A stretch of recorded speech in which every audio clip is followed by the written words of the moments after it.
Titan പേടകം തകർന്ന സംഭവത്തിൽ ഓഷ്യൻ ഗേറ്റ് കമ്പനി മുൻ ജീവനക്കാരന്റെ വെളിപ്പെടുത്തൽ പുറത്ത്. മുൻ സുരക്ഷാ ജീവനക്കാരൻ ഡേവിഡ് ലോക്ക്രിഡ്ജിനാണ് മൊഴി. ഓഷ്യൻ ഗേറ്റ് കമ്പനി സുരക്ഷാ മാനദണ്ഡങ്ങൾ പാലിക്കുന്നതിൽ കടുത്ത വീഴ്ച വരുത്തിയെന്നും വെളിപ്പെടുത്തൽ. കഴിഞ്ഞ വർഷം ജൂണിലാണ് പേടകം തകർന്ന് 5 പേർ മരിച്ചത്.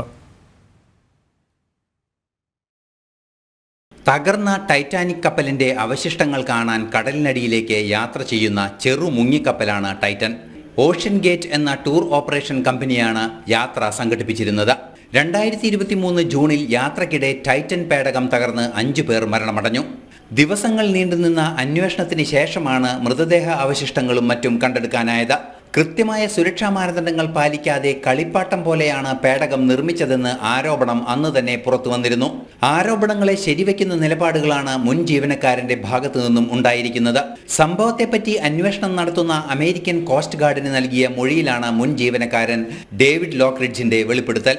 പലതവണ അപായ മുന്നറിയിപ്പ് നൽകിയിരുന്നുവെന്നും മുൻ ജീവനക്കാരൻ അന്വേഷണ സംഘത്തോട് വെളിപ്പെടുത്തി. 2018 മുതൽ തുടർച്ചയായി മുന്നറിയിപ്പ് നൽകുന്നുണ്ട്. അപകടം സംഭവിച്ച ടൈറ്റൻ പേടകത്തിൽ താൻ യാത്ര പോലും ചെയ്തില്ലെന്നും അദ്ദേഹം പറഞ്ഞു.